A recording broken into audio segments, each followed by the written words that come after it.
为期3天的北约峰会周二起在西班牙首都马德里举行。外界注意到，作为未来10年指导性文件，北约即将推出的第4版战略概念将首提中国，并且此次峰会，日本、韩国、新西兰和澳大利亚作为北约在亚太地区的4大伙伴国将首次参会。北约是否将引向亚太，值得高度警惕。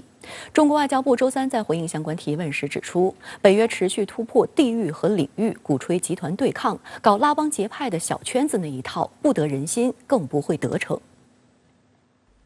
北约秘书长斯托尔滕贝格周二在马德里峰会现场声称，北约组织不把中国视为对手，但他同时又为抹黑中国找借口。We don't regard China as an adversary, but we are disappointed by the fact that China has not been able to condemn the Russian invasion of Ukraine, and also that China and Russia are more close now than have ever been before. 按照斯托尔滕贝格的逻辑，中国将很快成为世界最大的经济体。之后，北约还需要在气候变化等许多议题上与中国接触，因此我们不把中国当成一个对手。但中国做的一些事情让北约感到失望，因为中国没有因乌克兰问题谴责俄罗斯，没有跟俄罗斯划清界限。实际上，斯托尔滕贝格的说辞根本站不住脚。中方多次表示，在乌克兰问题上，中方始终本着客观公正态度，根据事情本身的是非曲直，独立自主地做出判断，表明主张。斯托尔滕贝格的讲话就是要在为接下来塑造阵营对抗做铺垫。清华大学国际关系研究院院长严学通在周3上午举行的第10届世界和平论坛媒体吹风会上表示，俄乌冲突发生之后，中国和北约的关系出现了明显的恶化，主要是双方采取的立场不同。中国政府认为战争的根本性原因是北约东扩，而北约则认为中国在这个战争中间没有对北约进行给予支持，或者说中国反对北约东扩，所以这样的矛盾进一步深化。深圳卫视注意到，斯托尔滕贝格周一还为此次峰会划重点，称这是一次具有变革意义的峰会，将做出包括第4版战略概念在内的很多重要决定。北约战略概念约10年更新一次，以指导该组织未来10年的发展方向。在上一份发布于2010年的版本中，北约还将俄罗斯描述为战略伙伴。但斯托尔滕贝格透露，北约将在新战略概念中将俄罗斯列为集体安全的威胁，这基本上是将俄罗斯等同于冷战时期的苏联。更值得注意的是，按照斯托尔滕贝格周二提前吹风的内容，北约新战略概念将首提中国，谈及北京对我们的安全、利益和价值观构成的挑战。其实，从2020年11月北约出炉的《北约2030团结面对新时代》，到北约在去年6月公布的布鲁塞尔高峰会议公报，再到今年以来美国驻北约大使朱利安·史密斯等北约各色人物的表态里，中国就已经成了高频词。去年6月的北约成员国公报中，就首次把中国列为安全威胁和所谓构成了系统性的挑战。对于北约试图给中国贴上系统性挑战的标签，中国外交部发言人赵立坚周二驳斥称，北约所谓新战略文件不过是新瓶装旧酒，实质上没有改变制造假想敌、搞阵营对抗的冷战思维。中国奉行独立自主的和平外交政策，不干涉别国内政，不输出意识形态，更不搞长臂管辖、经济胁迫、单边制裁，何谈系统性挑战？北约将把中国视为新的安全挑战，这个恐怕只不过是在原来已经说过，再进一步重复，是从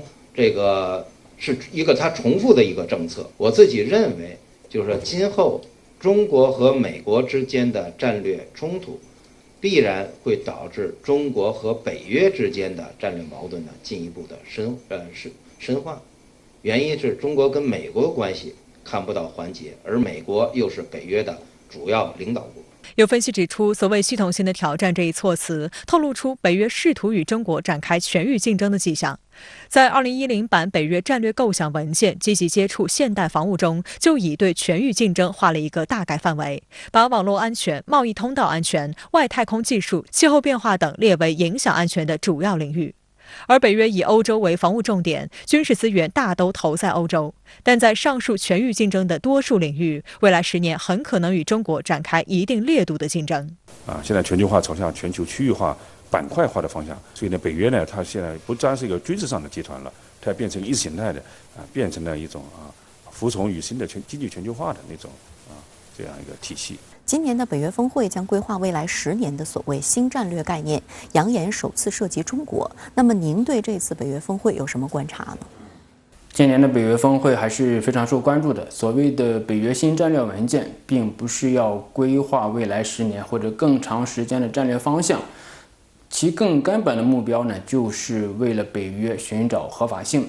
当然，我们可能更关注的是北约的战略文件中将首次提到中国，这是非常不同寻常的。但是从我个人观察来说呢，北约提及中国与北约介入亚太或者在亚太地区建立北约是不能等同的。毫不否认的是，美国有意将北约的力量引入亚太，借助北约，尤其是欧洲盟国的力量来制衡中国，这已经是司马昭之心了。但是呢，想是一回事，能不能做到是另外一回事。北约酝酿新战略，其根子还是在为自己续命，寻找合法性。前2年呢，就有北约2030年的战略文件的信息，核心的一条就是哪些威胁构成了北约继续存在的理由。在俄乌冲突之前，俄罗斯是不是构成北约首要的威胁是存在疑问的，